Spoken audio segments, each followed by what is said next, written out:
Assalamualaikum warahmatullahi wabarakatuh.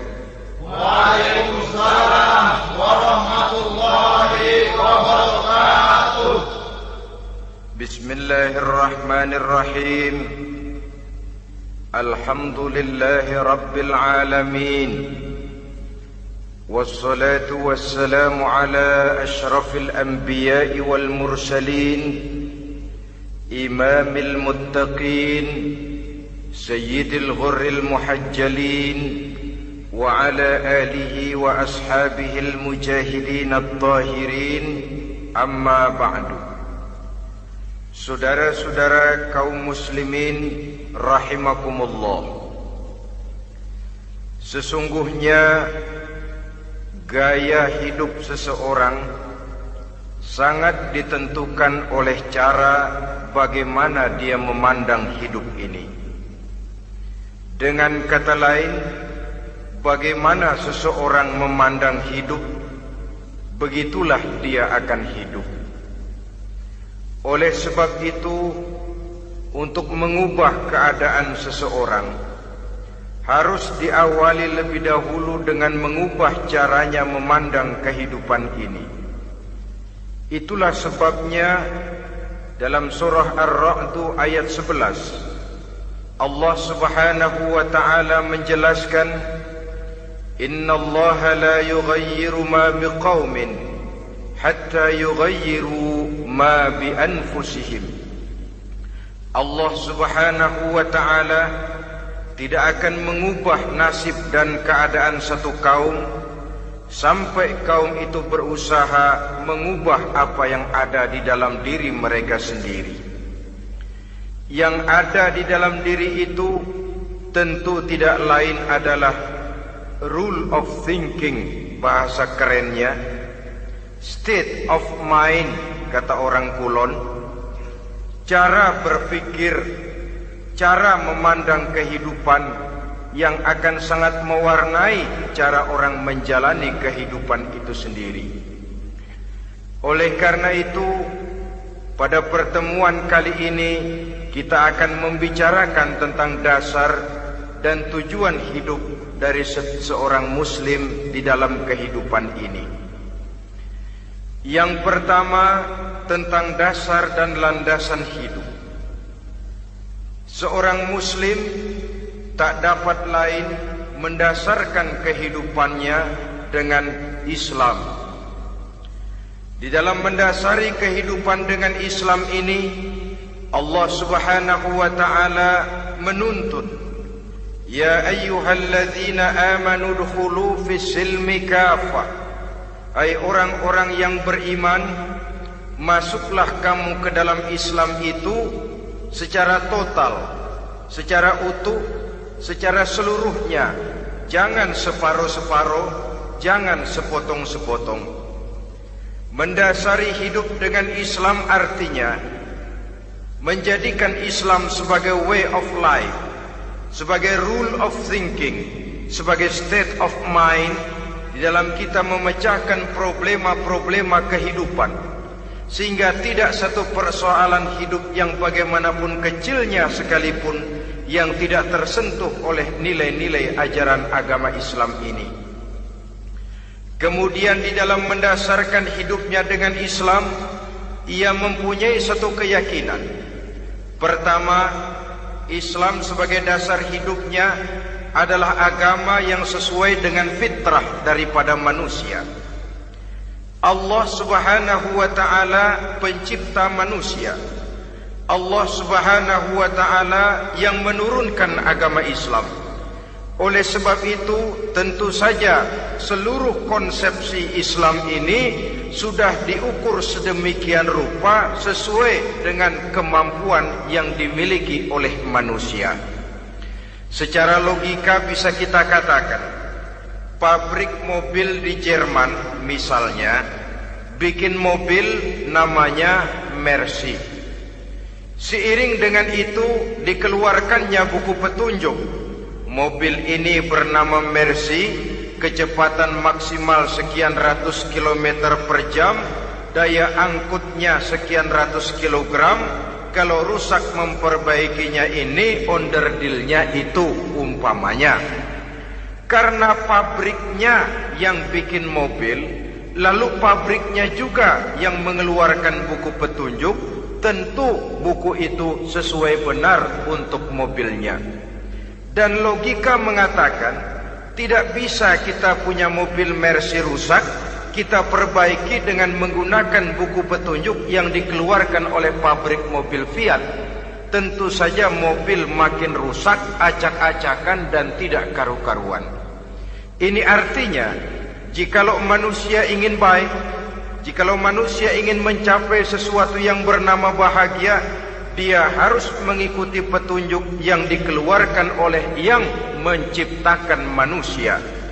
Dan petunjuk-petunjuk itu telah turun dalam satu konsepsi yang bernama Islam yang sesuai dengan fitrah manusia.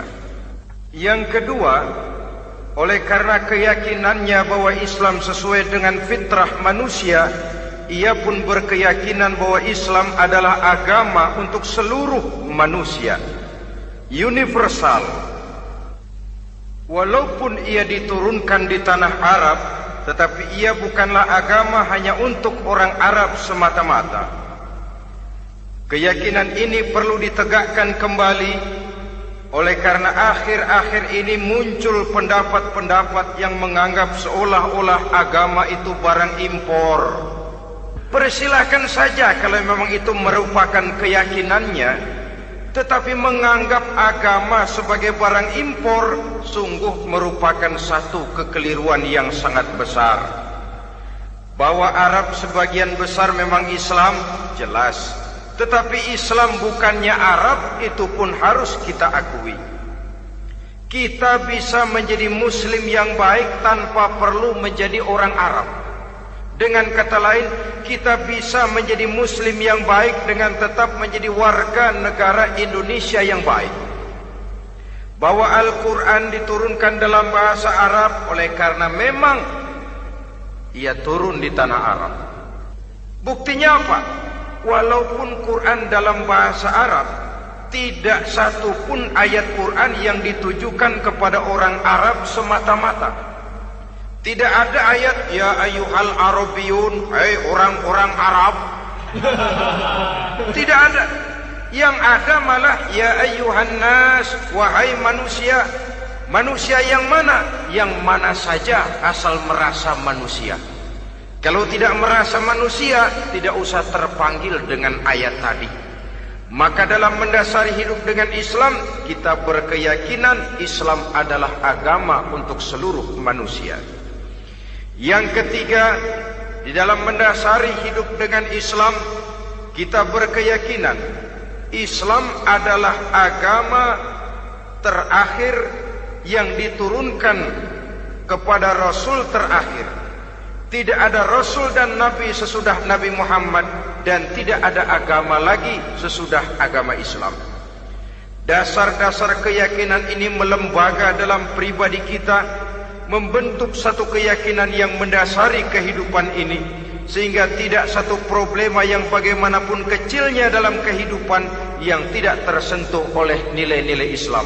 Sejak kita tidur sampai kita bangun tidur, bahkan tidur itu sendiri, dan seluruh kegiatan kehidupan yang kita laksanakan dalam 24 jam, tidak satu pun yang tidak tersentuh oleh nilai-nilai Islam.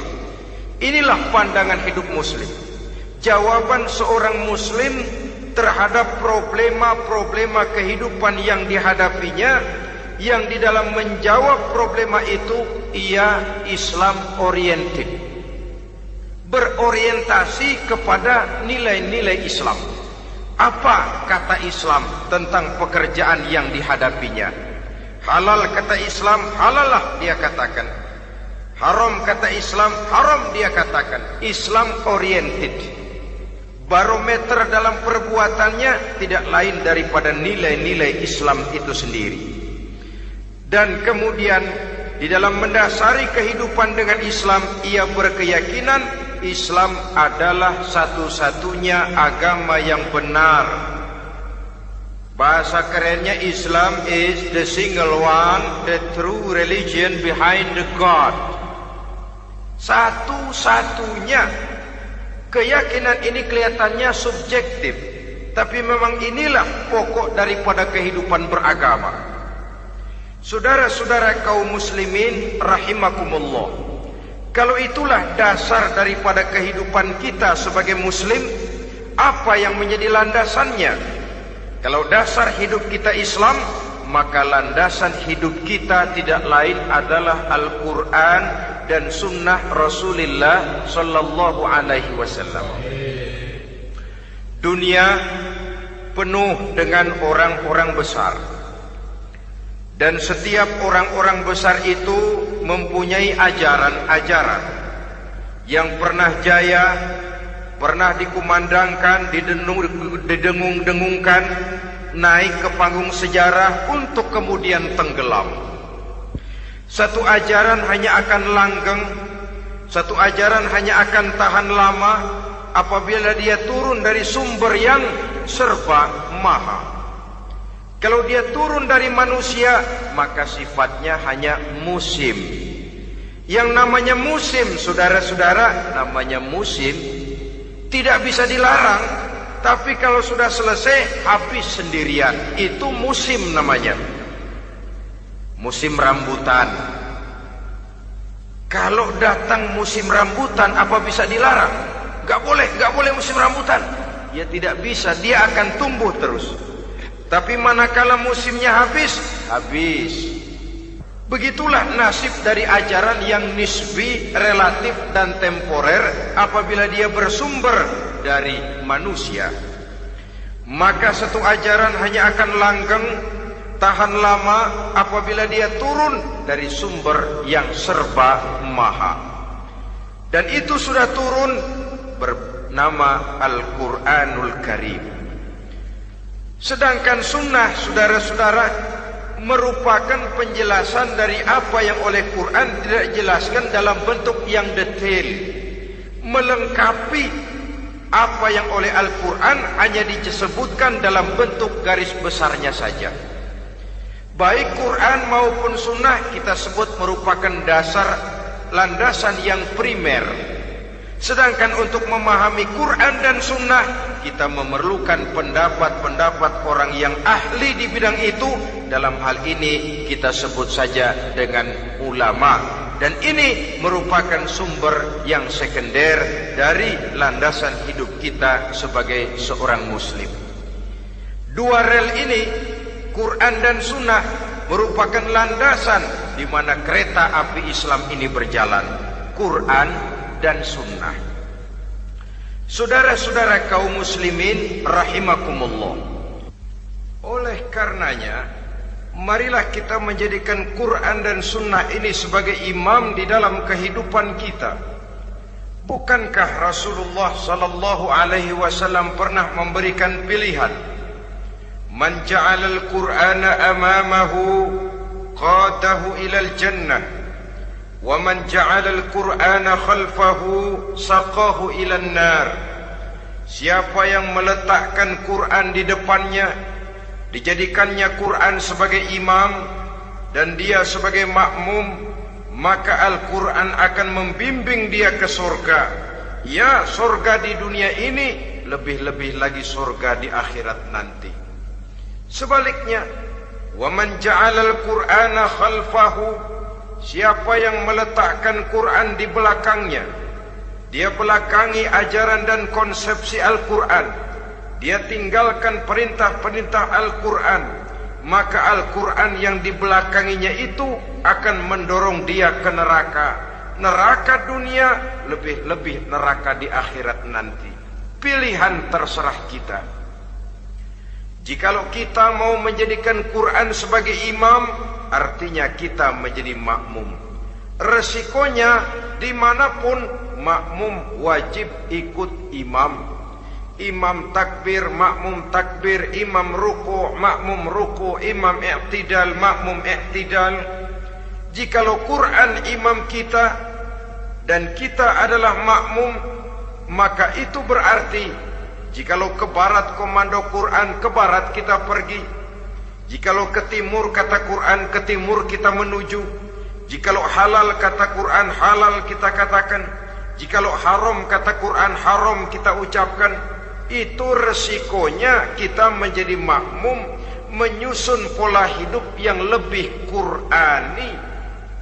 Tapi sebaliknya, ke barat komando Quran, ke timur kita pergi, ke utara kata Quran, ke selatan kita menuju. Halal kata Quran malah kita tidak mau melaksanakannya. Haram kata Quran kita senang bukan main. Artinya kita mau menjadi makmum dan Quran kita jadikan sebagai makmum, kita sendiri malah mau menjadi imam. Kita paksa konsepsi Al-Quran itu supaya sesuai dengan naluri kemanusiaan kita. Mengotak-atik hukum, menghalalkan yang haram, mengharamkan yang halal. Dikala itu landasan hidup kita sudah goyah, tidak lagi sebagai landasan tempat kita bertolak, tetapi malah menjadi satu landasan yang kita injak-injak. Sesungguhnya saudara-saudara, Quran tidak akan membawa berkah, tidak akan menjadi rahmatun wa syifaun lil mu'minin, menjadi penyembuh, menjadi rahmah bagi orang-orang beriman apabila yang kita baca itu kita injak-injak di dalam kehidupan. Upaya menyusun hidup yang lebih Qurani ini seiring dengan usaha kita menjadi warga negara yang baik. Yang saya katakan di awal tadi, tidak saling dan tidak harus saling bertentangan. Jadi dengan demikian, dasar hidup kita sebagai muslim adalah Islam, dan landasan hidup kita tidak lain adalah Al-Quran dan sunnah Rasulullah Sallallahu Alaihi Wasallam. Ini landasan tempat kita bertolak. Ini yang mewarnai gaya kehidupan kita. Apapun yang mau kita lakukan, tempat kita bertanya lebih dahulu Quran dan sunnah. Saya mau melakukan pekerjaan ini, apa kata Quran?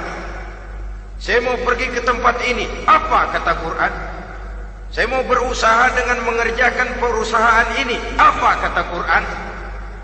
Merupakan landasan daripada kehidupan kita.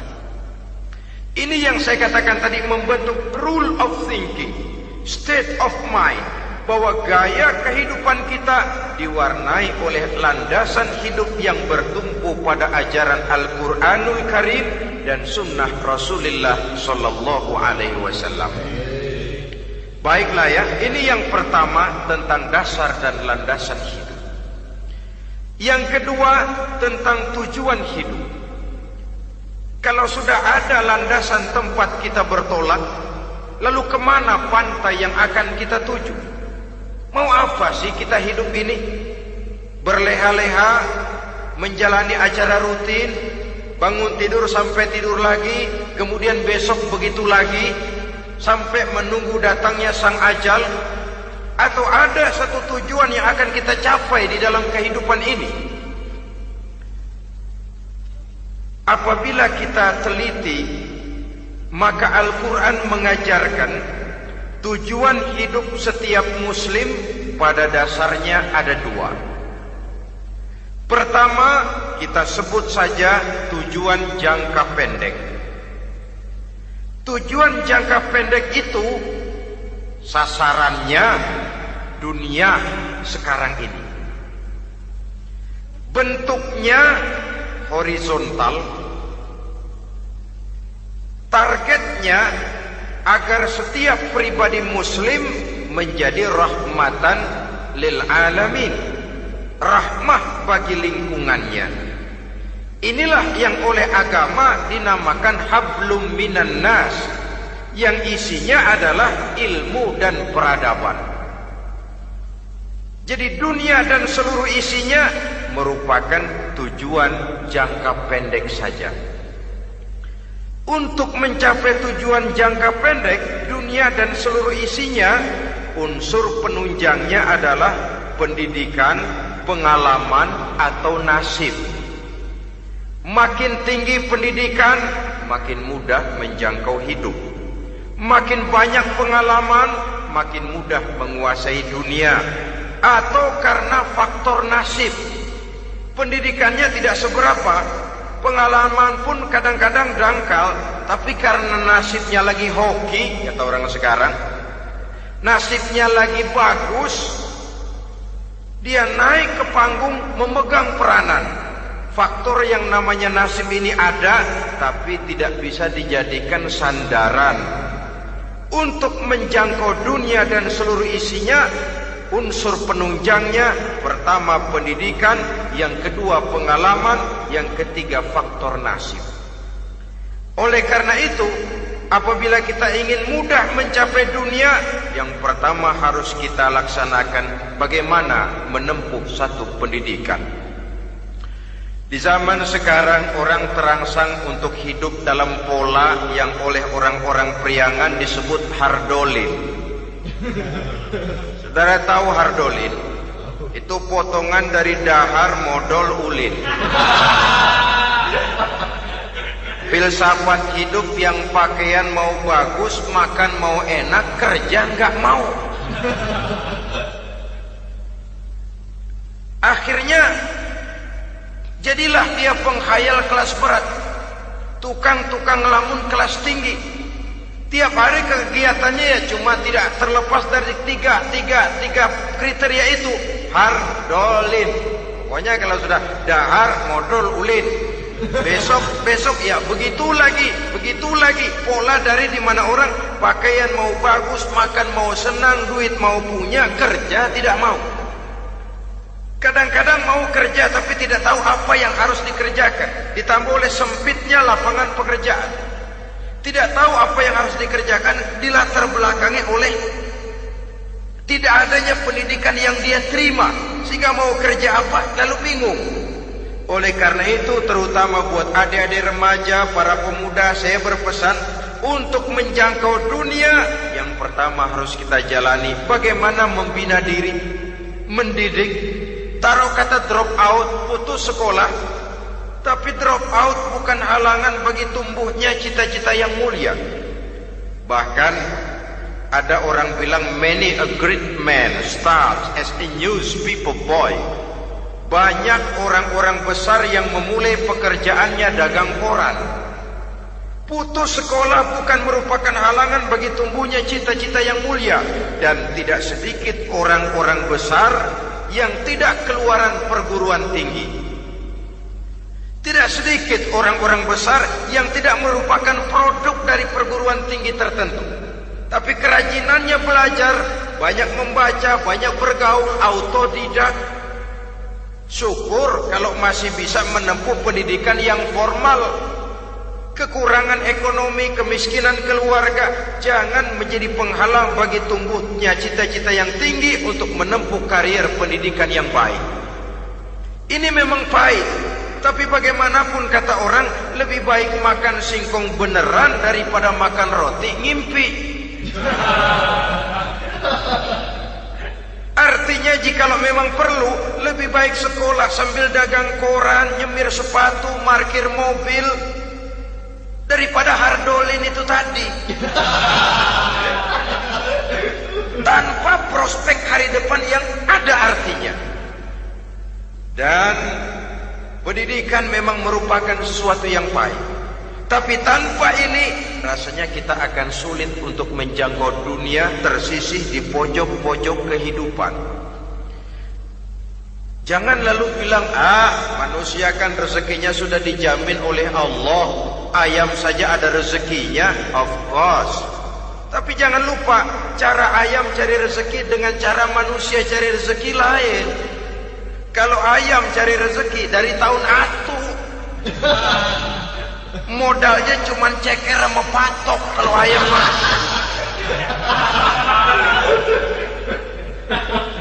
asal bisa nyeker, bisa matok, ayam dapat rezeki. Pokoknya kertok dah. Tapi manusia cari rezeki, dia harus cari lapangan kerja. Lapangan kerja sulit. Sudah dapat lapangan kerja, harus punya keahlian. Untuk memperoleh keahlian, harus dengan pendidikan. Berhadapan lagi dengan saingan-saingan, karena pasaran tenaga kerja tiap tahun puluhan, kalau tidak ratusan ribu pasaran tenaga kerja yang masuk lapangan kerja.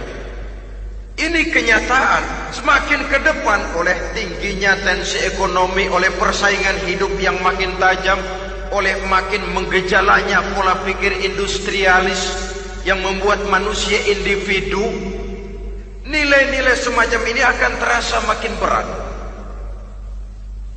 Oleh karenanya, tanpa pendidikan sulit untuk menjangkau dunia. Yang kedua, pengalaman, tenaga expert.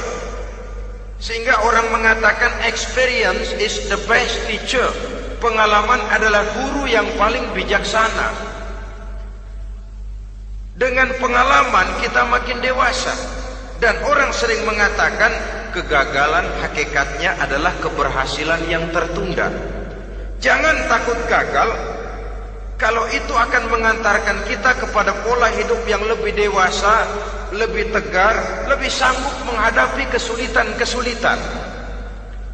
Dan faktor yang ketiga, nasib. Kadang-kadang orang pendidikannya tidak ada, kadang-kadang pengalamannya tidak seberapa, tapi karena nasib, engkongnya misalnya jadi komandan Hansip, dia naik jadi anggota Hansip. Itu karena faktor nasib saja.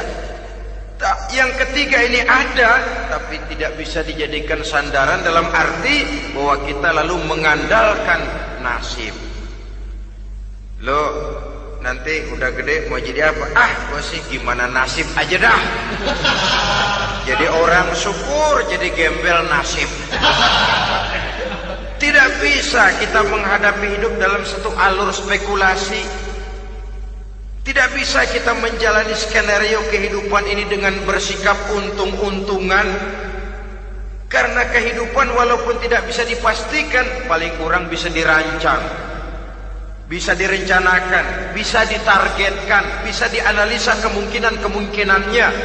Walaupun tidak bisa dipastikan, tapi bisa diperhitungkan.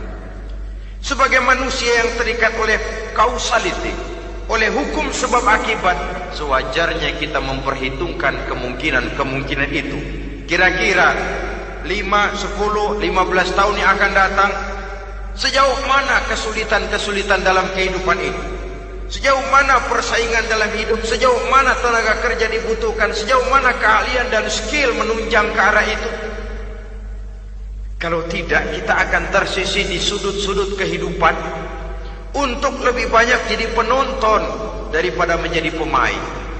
Padahal kita ingin jadi pemain, kita ingin aktif, kita ingin punya peranan karena kita oleh agama dituntut menjadi rahmatan lil alamin, menjadi rahmah bagi lingkungan di mana kita tinggal, mewarnai lingkungan, bukan cuma diwarnai oleh lingkungan itu sendiri. Itu tadi tujuan jangka pendek sebagai tujuan yang pertama. Yang kedua, tujuan jangka panjang. Tujuan jangka panjang ini sasarannya adalah akhirat. Bentuknya vertikal, targetnya adalah mardotillah atau ridho daripada Allah. Dan ini yang oleh agama dinamakan dengan hablum minallah, tali vertikal yang menghubungkan manusia langsung dengan Tuhannya. Untuk mencapai tujuan jangka panjang akhirat ini, unsur penunjangnya adalah prestasi ibadah. Kalau untuk tujuan jangka pendek, dunia dan seluruh isinya, pendidikan, pengalaman dan nasib memegang peranan yang sangat penting, maka untuk akhirat, pendidikan, pengalaman, nasib tidak punya pengaruh banyak. Unsur penunjangnya adalah prestasi ibadah. Bagaimanapun tinggi pendidikan, bagaimanapun banyak pengalaman, tanpa prestasi ibadah, nol besar kita dalam pandangan Allah Subhanahu wa ta'ala.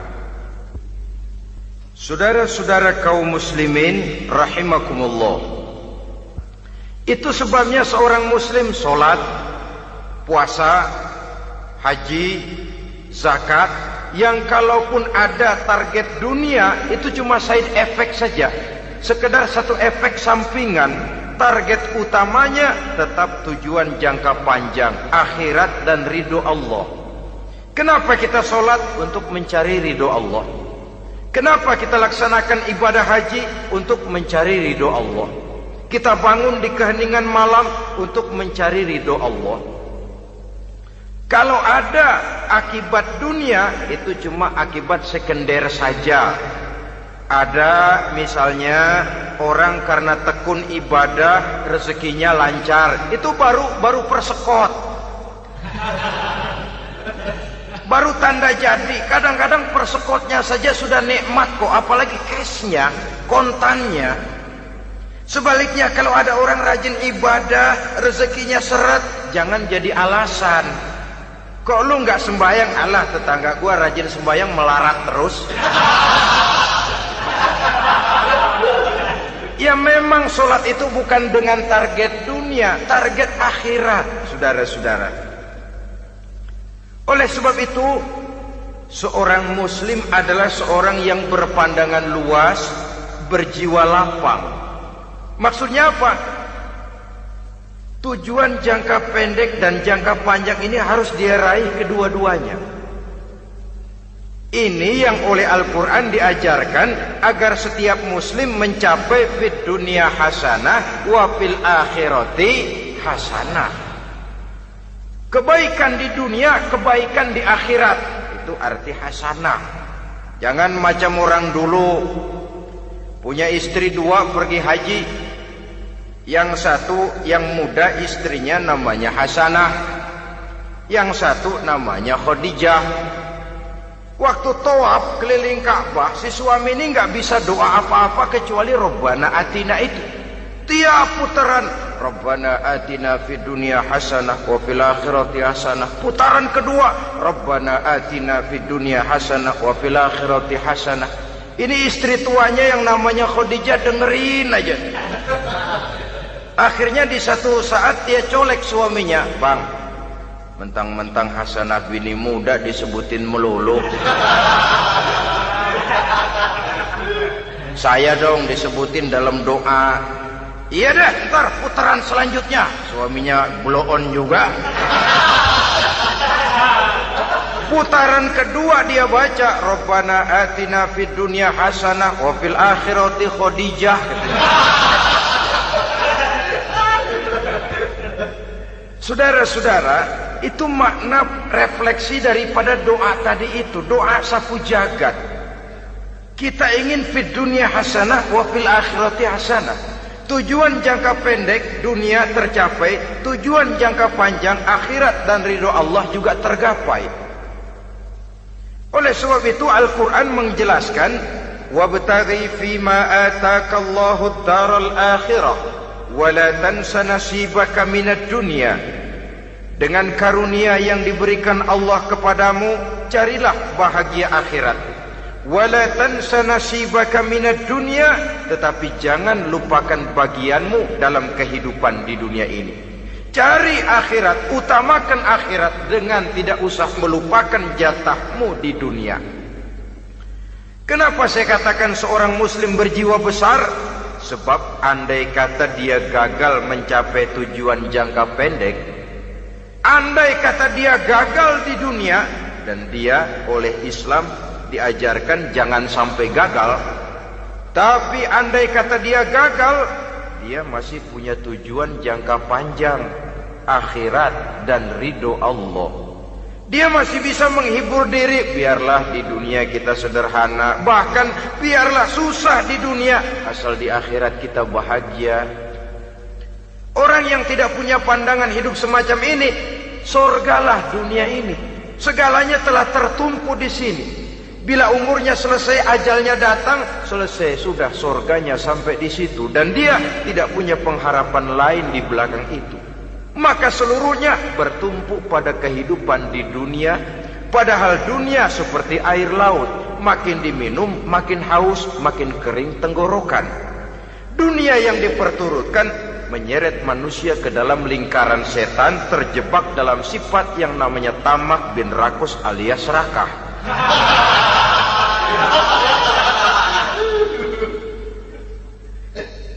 Andai kata dia gagal untuk tujuan jangka pendek, dia masih punya tujuan jangka panjang, akhirat. dia masih sanggup berkata, biar di dunia kita sederhana, bahkan biar kebelangsak sengsara susah di dunia, asal di akhirat kita bisa bahagia. Kan masih ada harapan. Yang paling bangpak, paling rusak betul, sudah di dunia sengsara, di akhirat celaka. Di dunia rumahnya gubuk, pinggir kali miring, asal hujan bocor, utang selebar warung. Bayang kagak, ngaji enggak, puasa enggak, saban malam merit mulu. Saudara hadirin yang saya hormati, lalu kapan mau bahagia kalau sudah di sini susah, di sana akan susah juga. Ini yang pertama, seorang muslim, seorang yang optimis, berjiwa besar, luas pandangan. Kegagalan dia dalam jangka pendek tidak menyebabkan dia melupakan tujuan jangka panjang. Yang kedua, positifnya apa? Cara dia mencapai tujuan jangka pendek diwarnai oleh keyakinan adanya tujuan jangka panjang. Dia memang benar cari harta, tapi karena dia yakin ada akhirat, Allah ridho apa tidak? Ini positifnya. Saya memang cari duit, tapi dengan cara ini Allah ridho apa tidak? Saya memang ingin berpakaian yang rapi, tapi dengan tidak menutup aurat begini, Allah ridho atau tidak? Saya memang bergaul menghormati teman, tapi terjebak dalam minuman keras karena menghormati teman, Allah ridho apa tidak? Ini orang yang punya tujuan jangka panjang. Segalanya diberikan bingkai dengan pertanyaan, Allah ridho atau tidak? Keyakinannya terhadap tujuan jangka panjang mewarnai gaya hidupnya di dunia ini, mencapai tujuan jangka pendek tadi. Mau minum, Allah ridho apa enggak ini? Mau makan, yang saya makan Allah ridho apa enggak ini? Pendeknya apapun yang mau dia kerjakan, karena dia punya keyakinan tujuan jangka panjang, dia selalu menimbang terhadap ridho Allah tadi.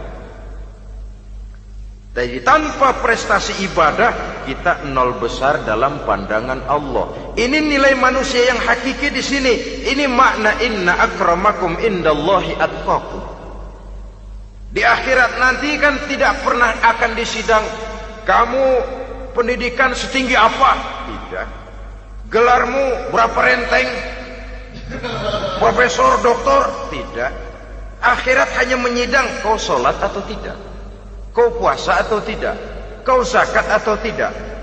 Diberikan kamu harta yang banyak, dari mana kau dapat, kemana kau belanjakan. Prestasi ibadah itu yang ditanya. Setinggi apa pendidikan, sebanyak apa pengalaman, no problem, tidak jadi masalah di akhirat itu. Prestasi ibadah itu yang akan kita persembahkan di hadapan Allah. Itu makna inna akramakum indallahi atqakum. Kerbau dinilai dari dagingnya, makin gemuk makin mahal harganya. Tapi ada perkutut lebih mahal dari kerbau. Perkutut itu mahalan mentahnya loh daripada matangnya. Karena harga perkutut pada suaranya. Lalu di mana harga manusia yang paling gemuk? Tidak. Suaranya, oh kalau manusia dinilai dari suaranya, barangkali Madonna nomor awal masuk surga. Hanyalah dengan prestasi ibadah kita bisa mencapai tujuan jangka panjang akhirat dan ridho Allah. Nah, baiklah ya, kalau sudah jelas bahwa kita punya dua tujuan jangka hidup, jangka pendek dan jangka panjang, bagaimana Islam mengajarkan kita meraih dua ini? Pada prinsipnya Islam mengajarkan sistem keseimbangan. Dalam berbagai aspek kehidupan, keseimbangan ini nampak dengan nyata diajarkan oleh agama kita. Seperti ayat yang saya bacakan tadi. Dengan karunia yang diberikan Allah kepadamu, cari negeri akhirat, tapi jangan lupakan bagianmu di dunia ini. Dalam bentuk yang lebih nyata, bekerjalah untuk duniamu seolah kau akan hidup buat selamanya, tapi bekerjalah buat akhiratmu seolah kau akan mati besok. Manifestasinya dalam kehidupan, misalnya orang kaya diperintah membantu yang miskin, tapi orang miskin dianjurkan berusaha. Jangan mengandalkan hidup kepada yang kaya, seimbang. Kamu kaya, betul Pak, bantu yang miskin. Kamu miskin, iya Pak, berusaha. Seimbang. Tuan rumah diwajibkan menghormati tamu, tamu diwajibkan tahu diri, seimbang. Jadi bagaimana kalau sudah kita bekerja di sawah, di ladang, di pasar, di kantor, anggap kita akan hidup selamanya agar timbul gairah kerja. Tapi kalau sudah sholat, anggap kita akan mati besok supaya timbul khusyuknya. Nah, titik tekannya di mana? Stresnya itu. Walaupun Islam mengajarkan sistem keseimbangan, tapi Al-Quran tetap menggarisbawahi walal akhiratu khairul laka minal, bahwa bagaimanapun seimbangnya, akhirat itu lebih utama daripada dunia. Bagaimana implementasinya? Kata orang-orang tua, kalau kita menanam padi, rumput pasti tumbuh, tapi nanam rumput jangan mimpi tumbuh padi. Maksudnya apa? Kalau satu perbuatan kita niatkan karena Allah, dunianya pasti ikut. Tapi kalau satu perbuatan diniatkan karena dunia semata-mata, akhirat akan hilang. Sebab itu, biasakanlah berbuat sesuatu baik untuk tujuan jangka pendek, lebih-lebih untuk tujuan jangka panjang, dengan motif lillahi ta'ala. Jadi saya ulangi, satu perbuatan kalau sudah diniatkan karena Allah, dunia biasanya ikut. Tapi kalau diniatkan karena dunia semata-mata, akhirat akan luput. Padahal itu titik tekannya, walal akhiratu khairul laka minal ula. Saudara-saudara kaum muslimin rahimakumullah, ini tujuan hidup. Jadi landasan tempat kita bertolak sudah jelas, pantai yang akan kita tuju dalam kehidupan ini juga sudah nyata. Kita ingin mencapai apa yang dinamakan fid dunya hasanah wa fil akhirati hasanah. Untuk itu perlu ada keseimbangan, tetapi titik tekannya tetap akhirat lebih utama daripada kehidupan dunia ini. Sekarang kalau sudah ada dasar hidup, sudah ada tujuan yang akan kita capai, tentu harus ada alat untuk mencapainya. Semuanya perlu sarana. Bahkan pada hakikatnya dalam kaidah usul fikih para ulama mengajarkan lil wasail hukmul maqasid. Sarana dan tujuan hukumnya sama. Ini mestinya mendidik umat Islam jadi pinter. Jangan cuma berpikir melaksanakan satu pekerjaan, tapi juga berpikir menciptakan sarana untuk terwujudnya pekerjaan itu. Misalnya umat Islam wajib pergi haji kalau mampu, kan begitu toh? Kalau dia umat Islam Indonesia, tentu pergi hajinya ke Mekah. Mekah, Jeddah, Mekah, Indonesia perlu sarana angkutan untuk sampai ke sana. Kapal laut, kapal udara. Artinya umat Islam harus maju di bidang teknologi, bisa menciptakan pesawat, bisa menciptakan kapal laut, sarana yang akan menyampaikan dia untuk bisa melaksanakan ibadah haji. Selama ini kita bertumpu kepada pemikiran, pokoknya kan yang penting gue pergi haji pakai apa kayak gue punya duit.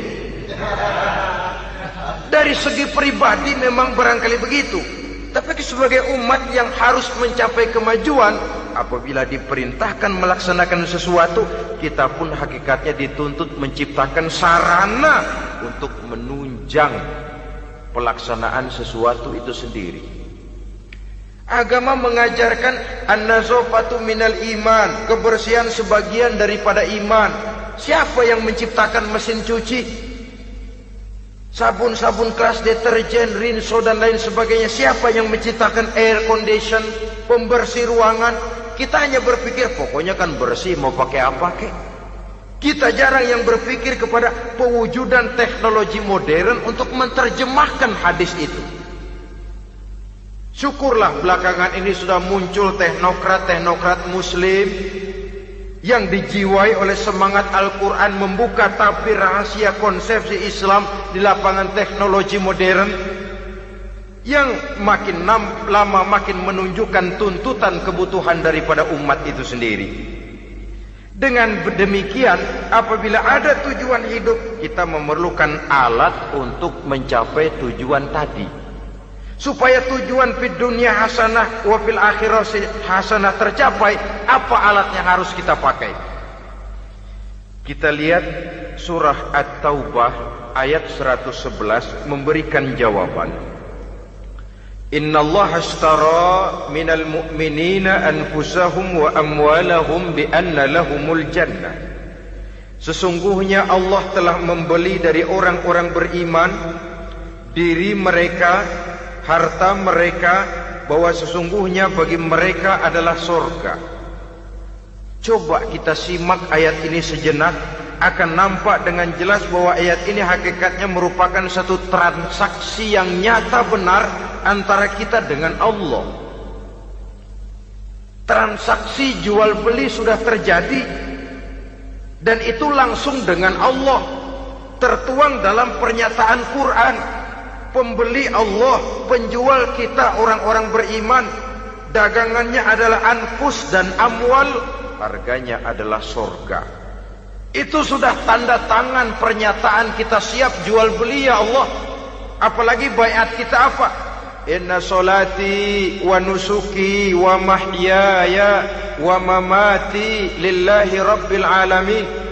Solatku, ibadahku, hidup dan matiku cuma untuk Allah Tuhan seluruh sekalian alam. Minimalnya 5 kali sehari semalam baiat ini kita ulang dan kita ulang. Kenapa lalu kita tidak konsekuen? Dalam konteksnya dengan persoalan, maka alat hidup kita itu ada 2. Pertama, anfus. Ini bentuk mufrad dari jamaknya, bentuk jamak dari mufrad nafsun. Biasa diterjemahkan dengan diri. Yang dimaksud dengan diri adalah kepribadian. Yang dimaksud dengan kepribadian ialah kekayaan yang kita miliki dalam kepribadian kita. Artinya bisa tenaga, pikiran, konsep, gagasan, wewenang, ide, pangkat, jabatan, kemampuan, keahlian, skill, itu semuanya masuk ke dalam anfus, diri. Sedangkan amwal bentuk jamak dari mufrad malun, biasa diterjemahkan dengan harta.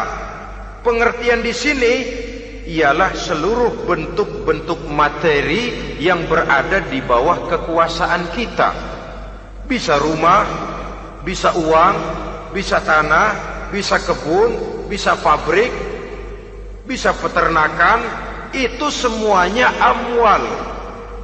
Nah, baik anfus maupun amwal, diri, tenaga kek, pikiran kek, harta kek, pangkat kek, jabatan kek, wewenang kek, keahlian kek, untuk tujuan jangka pendek harus jadi rahmah bagi lingkungan. Untuk tujuan jangka panjang harus menunjang jalan menuju ridho Allah. Jadi kalau pangkat kita menjauhkan kita dari ridho Allah, itu bukan nikmat tuh, azab.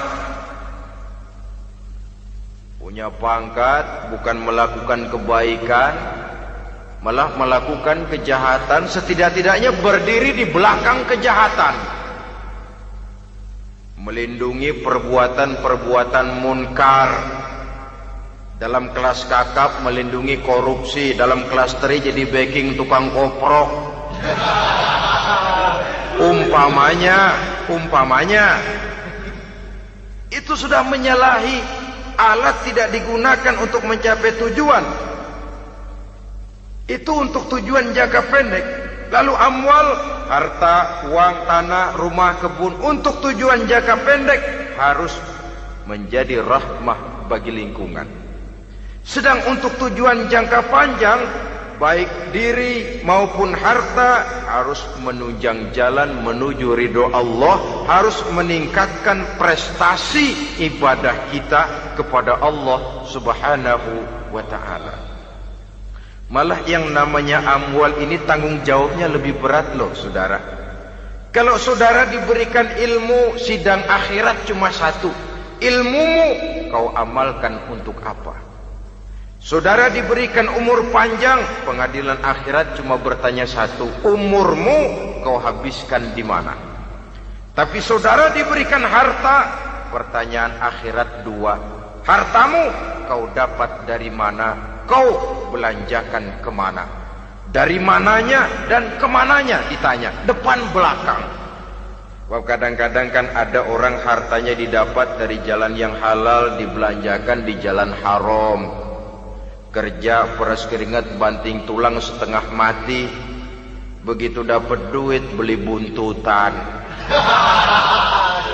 muter-muter kertas cari kode. Didapat dari jalan halal, dibelanjakan di jalan haram. Atau didapat dari cara yang haram, dibelanjakan di jalan yang baik. Menang judi, nyumbang pesantren. Nabi mengajarkan innallaha thayyibun la yaqbalu illa thayyib. Allah itu baik dan hanya menerima yang baik-baik saja. Tidak bisa mencuci kain dengan air najis. Kain akan tetap kotor. Saudara-saudara kaum muslimin rahimakumullah. Oleh karenanya masalahnya terpulang kepada kita, pandai-pandailah membagi orientasi.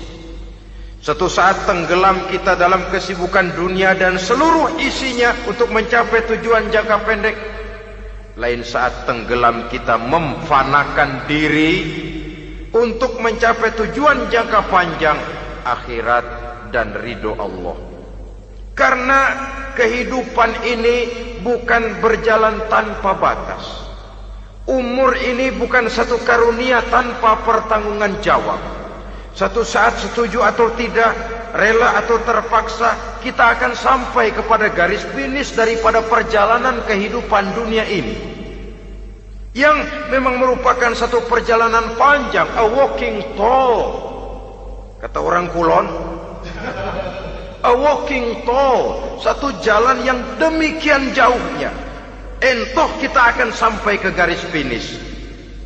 Bila datang ajal, senja kehidupan datang, malam menyelimuti. Datangnya tidak pernah kita sangka, tapi sekali dia datang, tidak satu kekuatan yang bisa menolak. Kehadirannya tidak pernah kita harapkan, tapi satu kali dia datang bertamu, pasti terjadi. Dan itu pasti akan kita temui.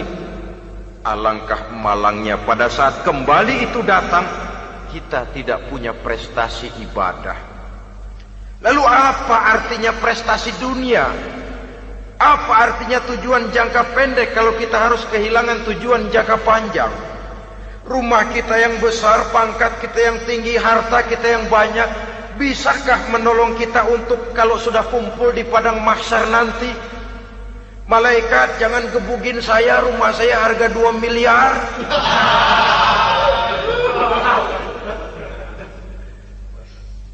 Sudahlah malaikat, damai saja, itu Rolls Royce saya.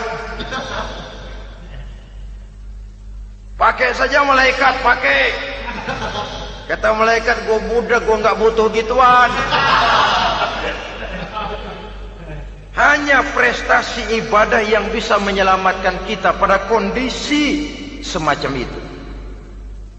Jadi oleh karena itu saudara-saudara, biar di dunia ini rumah kita besar, mobil bagus, uang banyak, pabrik ada, usaha lancar, asal di akhirat masuk surga aja. Gak apa-apa. Daripada di dunia sengsara, di akhirat neraka, senangnya kapan?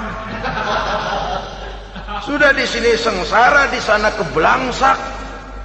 Itu yang orang-orang tua bilang lacur kuda namanya. pelan dipecut, kenceng digentak, setengah mati, serba salah. Kuda kalau bisa ngomong, gue setengah mati, serba salah. Pelan dipecut, kekencengan ditarik, itu yang namanya lacur kuda begitu. Serba salah posisinya. Untuk itu, pandai-pandailah membagi orientasi. Supaya tercapai tujuan ideal ini, fid dunya hasanah wa fil akhirati hasanah. Ini tentang tujuan hidup. Nah, untuk mencapai tujuan ini, kita tidak berjalan sendiri. Kita perlu teman hidup. Di samping teman hidup, ada pula lawan hidup. Siapa teman hidup kita untuk mencapai tujuan hidup ini? Dalam arti sempit, teman hidup kita suami istri yang taat kepada Allah. Suami istri lebih dari sekedar satu pasangan, juga saling melengkapi, merupakan bagian daripada kehidupan. Suami adalah teman istri, istri adalah teman suami untuk mencapai tujuan hidup tadi, mencapai fid dunya hasanah wa fil akhirati hasanah. Seiring, seirama, selaras, serasi, seimbang, kata orang sekarang. Teman dalam arti sempit. Adapun teman dalam arti luas, setiap orang yang pandangan hidupnya sama dengan kita, setiap orang yang akidahnya sama dengan kita, terlepas dari suku bangsa apapun, warna kulit apapun, bahasa apapun, jikalau keyakinannya sama, pandangan hidupnya sama, dia adalah saudara kita dalam artian yang luas. Islam tidak kenal teritorial, maka tidak ada itu Islam Jepang. Ya walaupun secara formalnya ada, tapi informal Muslim adalah Muslim, diikat dengan akidah. Itu teman hidup. Lalu lawan hidup siapa? Pertama iblis, dalam segala bentuk dan implementasinya. Yang kedua, setiap orang yang pandangan hidupnya tidak sama dengan kita secara ideologis, itulah lawan hidup kita. Maka yang teman jadikan teman, yang lawan jadikan lawan. Jangan teman dijadikan lawan, lawan dijadikan teman. Itu namanya kopiah dipasang di kaki, pak bakyak naik ke jidat. Wajar kalau kepala lalu jadi benjol. Salah milih teman, salah cari lawan. Salah milih teman, salah cari lawan. Akibatnya kita yang akan susah di kemudian hari nanti. Saudara-saudara kaum muslimin rahimakumullah, oleh karenanya pandai-pandailah dalam hidup ini. Yang teman jadikan teman, yang lawan jadikan lawan. Kalau lawan kita jadikan teman, sementara teman kita jadikan lawan, dan itu yang banyak terjadi dalam praktek kehidupan, kita tidak akan bisa mencapai tujuan karena akan tertarung di kaki sendiri. Nah, ini sajalah yang kita bicarakan pada pertemuan kali ini. Mudah-mudahan ada manfaatnya. Terima kasih atas segala perhatian. Mohon maaf atas segala kekurangan. Usikum wa nafsi bitaqwallah. Wassalamualaikum warahmatullahi wabarakatuh. Waalaikumsalam warahmatullahi